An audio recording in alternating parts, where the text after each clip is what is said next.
Okay, welcome back everybody to calculus. We are in our third quarter. This is our last two chapters, and you'll notice that this is a huge chapter. It might not look like it, but 6.2 and 6.3 are huge in the study of calculus, in the fact that we're learning some ways to take the antiderivative rather than just hope that you knew the original function. Which is kind of where we're starting today, just a little bit, but kind of remembering what we did last chapter. All right, so today is on slope fields and Eulers Method. Well, I'll get to that in just a second, but the big things today is an idea called a differential equation, the slope fields, and Eulers Method for finding the antiderivative, or an antiderivative. That's kind of where that's going.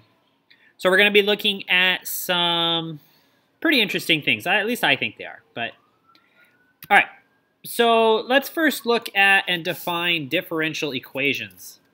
So differential equations is a differential equation is an equation involving a derivative. You'll see one in a second.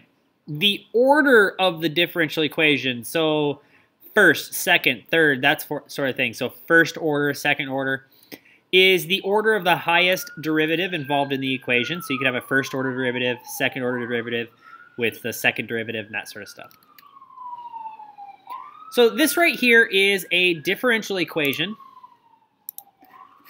This is dy dx. So the derivative of y with respect to x is secant squared x plus 2x plus 5. And the question here is find all functions that satisfy this statement.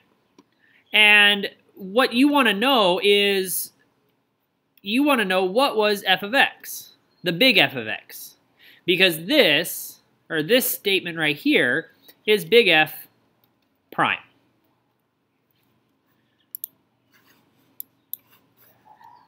So the question is, what was the original function? Now, you can break this up because we know our differentiation rules state that the derivative of the first thing is this thing plus the derivative of the second thing plus the derivative of the third thing. So if I was to clear that out, I know that secant squared is the derivative of tangent. I know 2x is the derivative of x squared, and I know 5 is the derivative of 5x. So we could say all possible solutions are the function y equals tangent of x plus x squared plus 5x plus c. And you remember this from last chapter, where c is a constant, which means if I was to just start adding numbers here, so I've said c is 1, c is 2, c is 5, c is 3.7, we would get a family of functions that are all possible solutions of this statement, of this differential equation. Sometimes, however, we like to look for a very specific one, but when it says find all possible solutions, this would be all possible solutions. Tangent x plus x squared plus 5x plus c. So, like I just said here, there's no exact equation unless you're given more information. We call that initial values. So this would be another type of this statement. Find the particular solution to this differential equation whose graph passes through the point 1, 0.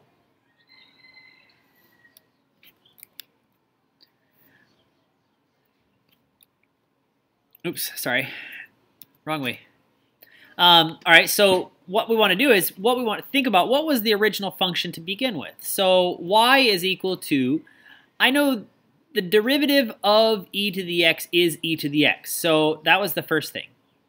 Minus, because the derivative of a sum or a difference is a difference. And 6x squared, I know the derivative of 2x to the third is 6x squared. And we have to add that plus c, because right now I don't know what the equation is just yet. But I use this initial value, or this other value, saying it needs to go through the point 1, 0. So I know when y is 0, x is 1. And I do a little bit of solving here, and I say c is equal to, let's see, 2 times 1 to the third, that's just 2. So c is equal to 2 minus e. You could verify that for yourself. But that means our particular equation is y equals e to the x minus 2x to the third plus 2 minus e. And that would be our particular solution to this differential equation that goes through the point 1, 0. All right, so this is kind of building off of our last chapter, finding antiderivatives.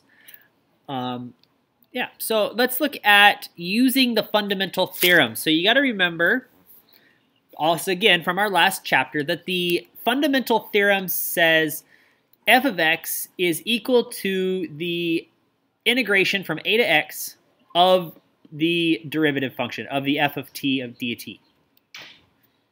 Okay, so this was a very basic function, or basic rule. It looks a little bit complex, but it wasn't too difficult for us. So if I said find the solution to the differential equation, f prime of x is equal to e to the negative x squared. Sorry how that came out. That was supposed to be e to the negative x squared. For which f of 7 equals 3.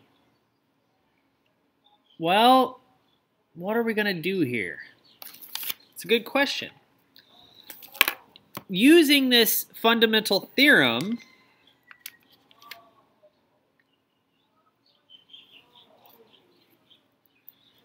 you're gonna kind of laugh at this, saying that, well, f of x is equal to 7 to the x, f of t, dt plus 3. And you might be asking yourself, why? Well, we need to know that f of 7 is equal to 3. Now, we'll verify that really quick. We'll say, okay, well, f of 7 is equal to the antiderivative from, or the integral from 7 to 7 of f of t dt plus 3. Well, we have a very useful definition for this. If I integrate anything from the same number to the same number from 7 to 7, that's 0. That gives me that f of 7 is equal to 3, because that's the only thing left over. That entire integral is 0. So f of 7 is 3, and we know that the antiderivative of the function is this statement. So now really all I need to do is, I forgot to do this, but I have to put in what the equation was, what was the original function. So my f of x is the integral from 7 to x of e to the negative t squared dt plus 3. And you notice I did use the variable t because we're integrating for t here, where x is part of my integrand. All right, also what you need to notice here is this plus 3 is on the outside of my integral. It's not inside the integral. So you would be finding the integral first and then adding 3. And that really is it. This right now, because we have no way of finding the integral or finding the antiderivative of this function, we don't know how to do that yet. We will soon, don't worry. Okay, we don't know how to find the integral of it yet. So right now, we're going to be leaving integrals in our answers when it says use the fundamental theorem. Okay, so your answer, like I just said, answer will have a definite integral in it. Let's see about this one. This one, once you really get the hang of that first one, all of these problems are going to be super, super quick. So if I said, hey, find the same thing, find the solution to the differential equation. Well, I'm going to look at being, oops, where's my pen? I'm going to look at saying, well, I need to know what is f of x. Big F of x is equal to the integral of my function e to the cosine x, sorry, t, can't use x, cosine t dt. But using that fundamental theorem, just like we did before, it has to go from 2, the x value, to x plus 9. And you could verify this again if f of 2, big F of 2, plug in 2, this becomes 0, plus 9 becomes 9. Pretty straightforward. Any one of these questions should be very quick for you to answer and won't take you much time. All right, so this thing here, the slope field, is the big thing for this particular chapter, or this particular section. And as I know most of you probably did, you probably looked through your textbook and you saw some little graphs that were like this. And you saw these little dashed lines and you're like, what in the world is that? That doesn't look like math. Well, it just so happens it is. And obviously, I'm just doing things randomly. These little dashes are very, very important in the study of slope fields, or direction fields, it's also called. They represent slopes at certain areas. So let's see what we're going to be doing here. So slope field is a way to visualize a solution graph for a differential equation. So like one of those problems we just did, where we were looking at the family of solutions. The family of solutions for all of those functions we dealt with. If I was to say, hey, what would be, do I have it here? Yeah, let's try this one. So a graph that shows a slope at different points of a differential function, different equation. We know the antiderivative, or the derivative of sine, is cosine. So I could say y is equal to, oops.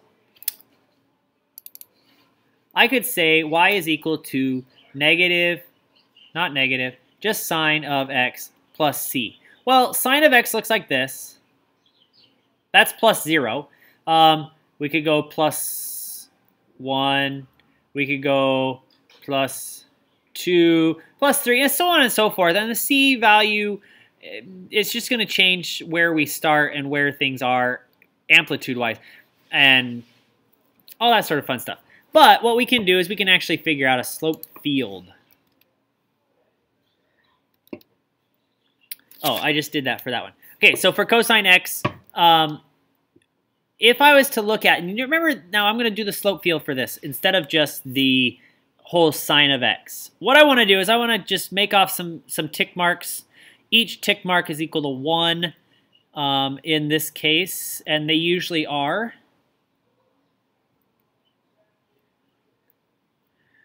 All right, so let's get back on my train of thought here. Notice that the derivative really has nothing to do with y. You might remember some of our implicit differentiations, like you saw here. This next one that we're going to look at, this has to do with y, so it's going to change a lot. But if I started just with this, and I said, actually the tick marks in this case, because we're dealing with cosine, we're going to make them each worth pi halves. So this is each worth pi halves, just in case you were wondering. And yeah. All right, so let's look at when x is 0. So if we just look at the point 0, 0, you remember that the derivative actually is slope. Okay, so at 0, cosine of 0 is 1. So we mark a little dash, very small dash, that has a slope of 1. And like I note here, the y value makes no difference on this function. So at 0, for all x's, for all x equals 0, the slope is always going to be 1. Well, then let's go to pi halves. Pi halves, cosine of pi halves is 0. So cosine of pi halves is 0. And since the y values don't really matter, the slope at every pi halves is going to be 0. Okay, so what about pi. The next one would be pi. Cosine of pi is -1. So we would look at, okay, well, the slope of -1. Might not look perfect, but you get the idea, I think.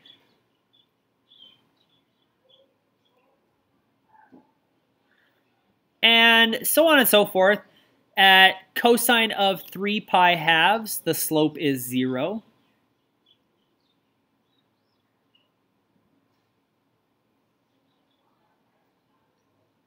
And +1 for 2 pi.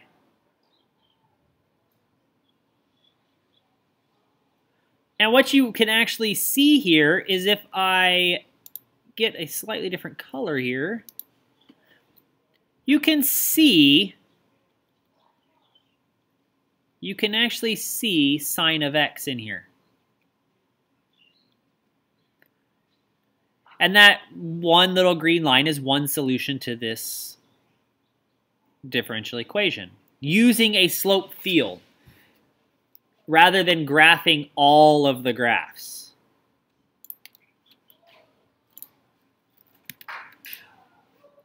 All right, so the next one we want to look at is the differential equation dy dx equals to x plus y. This is where things get a little bit more interesting. If we were to think about now, we are going to use hash marks, of dash tick marks, whatever you want to call them, of 1. We don't really ever put numbers here. We just kind of go with it that way.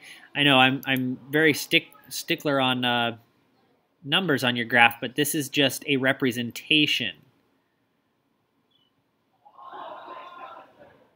All right, so let's think about what happens at the point 0, 0. Since y is now affecting the derivative, y is actually going to affect the slope.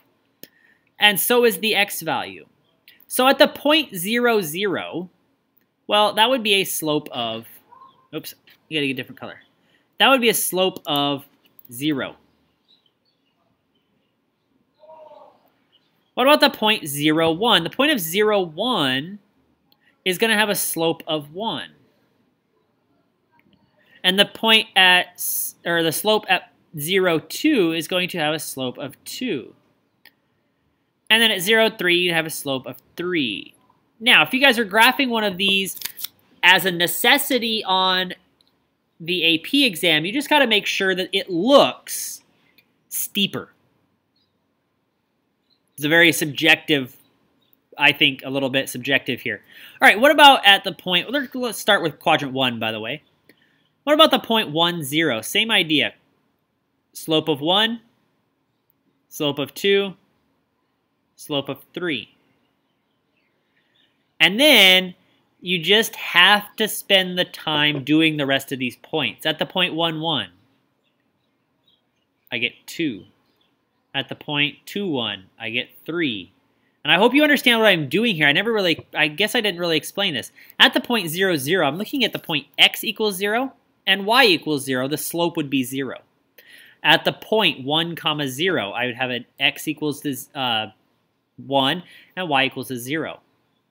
And you can just continue this. At the point 1, 2, slope of 3. At the point 2, 2, slope of 4.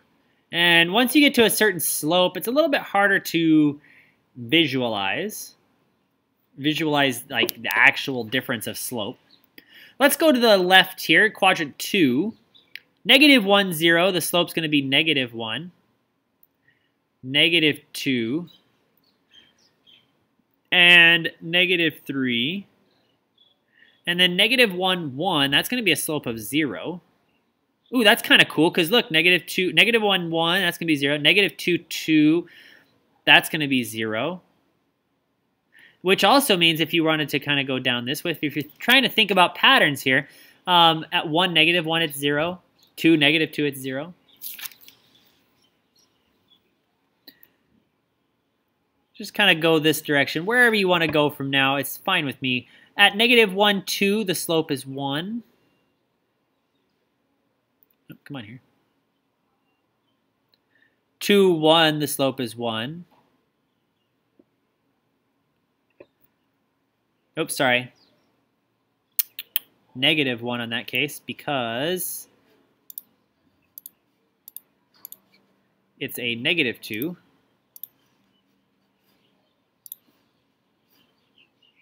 Come on here. So this would be a negative 1. And you might notice that here's also a negative 1 and a negative 1 and probably a negative 1 down that direction. Let's just go a little bit farther here. Negative 3, 2. That would be, oh, look, negative 1. That would be a negative 2. Filling in this quadrant 4 here, I get 2, negative 1, which is 1.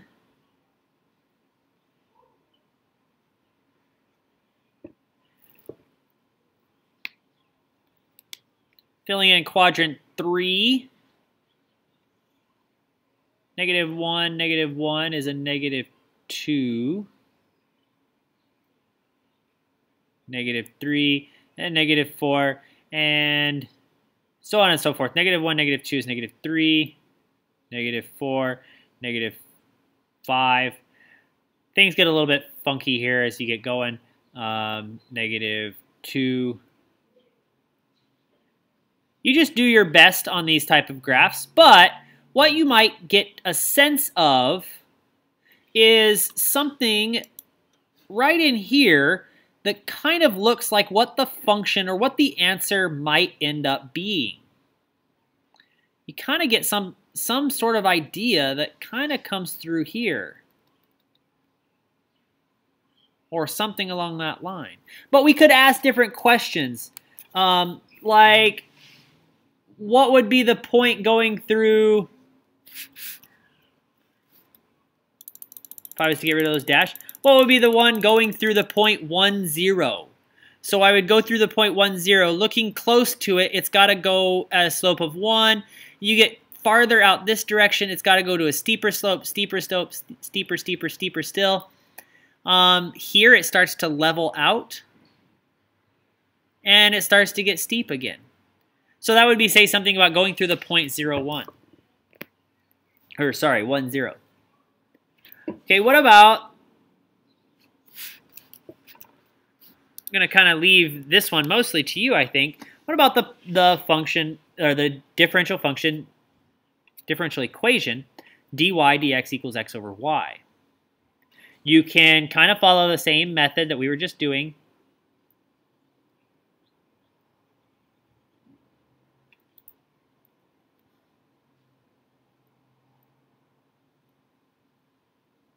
And just start plugging in points. At the point 0, 0, it's actually undefined, so that doesn't work. At the point 1, 1, that would be 1. Let me change colors here.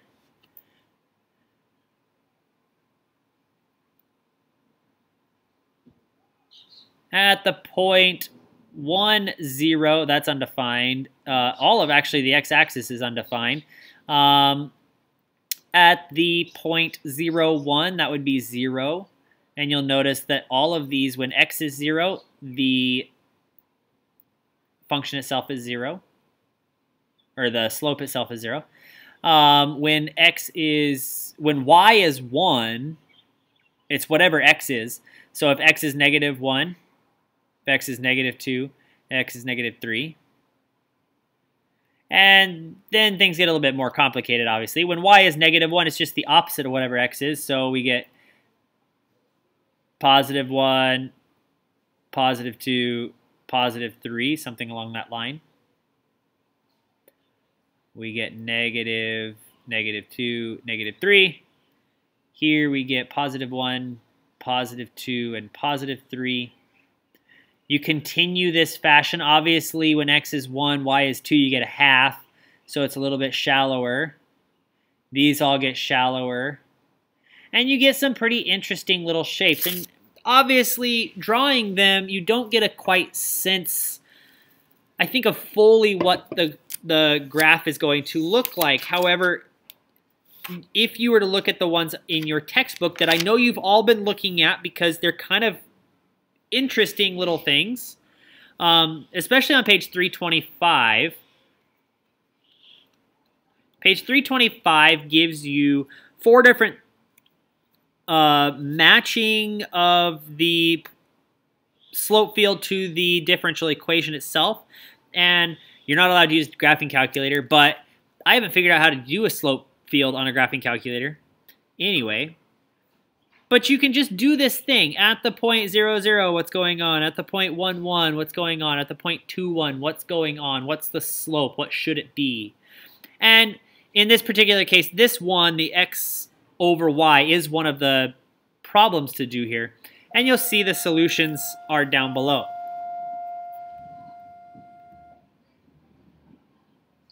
Now, Eulers Method. I know I'm kind of jumping that. I'm finishing that there. But if we were to move to Eulers Method is what we call local linearity. We're going to use that. You might remember linearization from before. We're going to start with, and by the way, this is another way of visualizing the answer to the differential equation. Another way of visualizing the graph, just like the slope field is. You're going to find the slope at xy. And basically, you're just going to be going little by little to find where the next point might be.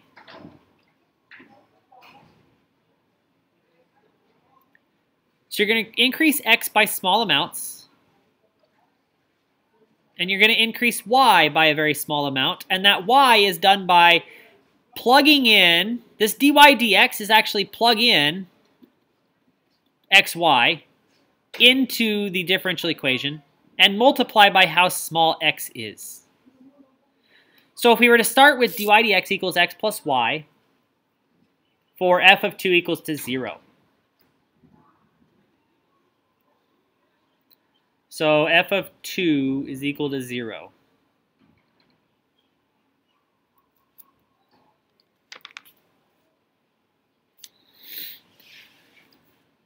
What we can do here, I'm going to do a little break right there. This is 2. Here's our x values and our y values. We get to point 2, 0. What we're going to do, sorry about that, is we're going to say delta x is equal to 0.2. Which means my next point is 2.2, and then really nicely the x values 2.4, 2.6, 2.8 if we continued going. And then the hard part is finding the values for y. It's not really hard, but if you were to plug in the point 2, 0, 2 plus 0 is 2. And if you were to multiply this by 0.2, you'd get 0.4. So you go 0 plus 0.4 is 0.4. Then you're going to take this point, 2.2 and 0.4. You're going to go 2.2 plus 0.4 is equal to 2.6 times 0.2 is 0.52. So that's 0.4 plus 0.52 is 0.92. You continue this pattern, 2.4 plus 0.92 multiplied by 0.2, and you get 1.584. You continue 2.6 plus 1.584 times 0.2, you get 2.4208. And you can actually kind of graph this, best of your ability sort of thing. 1, 2, 3. At the point 2, 0, this is 2.2, by the way, 2.4, 2.6, and 2.8 out here. 2.2 is at 0.4. 2.4 was at 0.92. Sorry about the bells, folks. 2.6 is at 1.58, and 2.8 is at 2.42, and you get an idea of a linearization or local linearization of what the answer is going to be, or close to what the answer is going to be. If you look in the textbook on page 326, you'll notice that this isn't the exact answer for this particular statement, but it's very, very close. I believe if I could draw it, it looks a little bit like this. It comes up, and then eventually it starts going away because obviously you're using an approximation at every single point. And once you start using approximations early, it starts to go farther and farther away at the end, but you get a basic understanding of what the answer is going to look like, and that's really the idea. Okay, and think about this. This is Euler. I mean, this is, he's working with, it doesn't even look like he's working with calculus. He's looking at, he is with differentials, but he's looking at what's the slope at this point. Really close. What's the slope at this point, then the slope at this point, and then he's just slowly connecting the dots. Kind of like a slope field, but very localized. All right, so that'll finish us up for today. I'll leave you with these two statements here. Have fun with this stuff. I will see you guys in class.